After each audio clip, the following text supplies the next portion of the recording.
जय श्री महाकाल। दोस्तों, ज्योति जगत के संगम में आपका स्वागत है। दोस्तों, दिनांक 2 अगस्त सन 2022 को नाग पंचमी का त्यौहार मनाया जाएगा। तो इस अंक में हम जानेंगे कि कौन सा विशेष उपाय है और आसान उपाय है जिसको करने से आपकी कुंडली में यदि काल सर्प दोष है, पितृ दोष है या फिर नाग दोष है या राहु और केतु की महादशा या अंतरदशा चल रही है, प्रत्यंतर दशा चल रही है और आपको काफी परेशान कर रखा है, तो इन सभी दोषों से और राहु के पास से आपको मुक्ति मिलाएगी। ऐसा कौन सा उपाय है इस अंक में हम देखेंगे।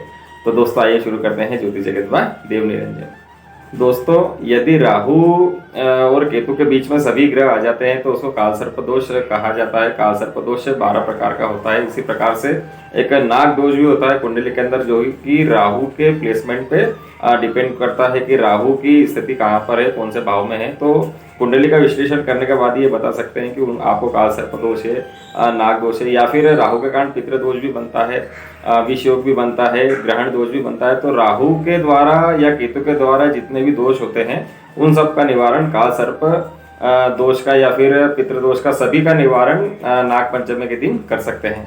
तो दोस्तों, उसका विशेष उपाय क्या है अब देखते हैं। दोस्तों, उपाय ये है कि आपको नाग पंचमी वाले दिन पान का एक पत्ता लाना है, जो कि पूजा में प्रयोग करते हैं। ऐसा आपको पान का पत्ता लाना है, उस पे सर्पिलाकार चांदी के नाग नागिन का जोड़ा रखना है। जो नाग है वो 3 इंच का होना चाहिए, चांदी का होना चाहिए। जो नागिन है वो 2 इंच की होनी चाहिए और चांदी की होनी चाहिए। तो पान के पत्ते पर, सीधे पान के पत्ते पर आपको सर्पिलाकार नाग नागिन का जोड़ा रखना है। उसके बाद आपको पंचामृत से उसकी पूजा करनी है।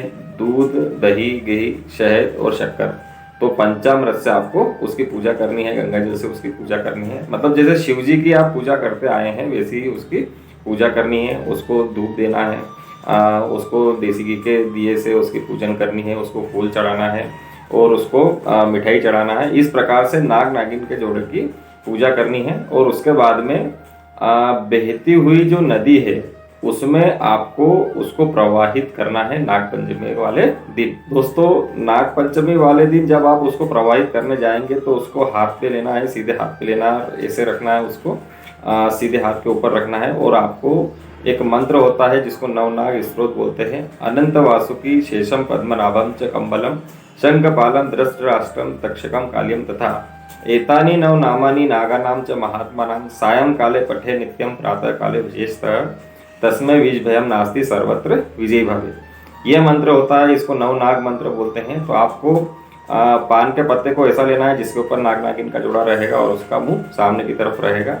और आपको यह मंत्र कम से कम 21, 51 या 108 बार पढ़ना है। यह मंत्र पढ़ने के बाद में आपको राहु और केतु को प्रणाम करना है, शंकर जी को प्रणाम करना है। और उसके बाद में यह आपको प्रार्थना करनी है कि आपकी कुंडली में यदि काल सर्प दोष है, पितृ दोष है या फिर सर्प दोष है, राहु केतु से बनने वाले जो भी दोष है, या फिर पूर्वजों के आशीर्वाद यदि आपको प्राप्त करना चाहते हैं, तो इन सभी के प्रार्थना आपको राहु केतु से और देवादिदेव महादेव से करना है। और ओम नमः शिवाय का जाप करते हुए वो पत्ता जो है वो बहते हुए पानी में पश्चिम की ओर मुंह करके विसर्जित करना है। दोस्तों, इसके बाद में आपको पूजन में प्रयुक्त जितने भी पदार्थ थे, दूध, दही, घी, शहद, शक्कर, मिठाई वगैरह जो भी थे, वो सभी के सभी उनके बाद में विसर्जित करना है, नदी में बहते हुए पानी में विसर्जित कर देना है। दोस्तों, इसके बाद आपको 11 नारियल ओम नमः शिवाय का जाप करते हुए पानी में विसर्जित करना है तथा राहु केतु से अपने पूर्व जन्म के कार्यों की क्षमा याचना करनी है। दोस्तों, यह पूजा करने के बाद में और नाग नागिन के जोड़े को विसर्जित करने के बाद में आपको शंकर मंदिर जाना है, शंकर जी को प्रणाम करना है, वहाँ पर आपको धूप देनी है और अपनी कुंडली में जितने भी प्रकार के दोष है उनके लिए आपको क्षमा याचना करनी है शंकर जी से। और उसके बाद में ही घर पर आना है। तो दोस्तों, ये था काल सर्प दोष का एक छोटा सा उपाय जो कि आप नाग पंचमी के रोज कर सकते हैं।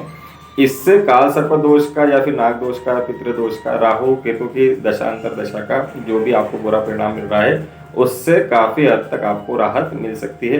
काल सर्प दोष या कोई सा भी दोष होता है वो कभी भी पूर्ण रूप से कभी समाप्त होता ही नहीं है। नासिक जाकर भी यदि आप उसकी पूजन करवाएंगे तो उसका असर काफी कम हो जाता है, पूर्ण रूप से कभी भी वो समाप्त नहीं होता है। इसलिए ये जो उपाय है ये आप हर साल करेंगे तो आपको इसके अंदर विशेष लाभ देखने को मिलेगा और आपको राहु और केतु के द्वारा जो भी परेशानी दी जा रही है वो धीरे धीरे समाप्त हो जाएगी। तो दोस्तों ये था आज का वीडियो। यदि आपको ये वीडियो पसंद आया तो इसको लाइक और शेयर अवश्य कीजिए। अगले अंक तक के लिए जय श्री महाकाल।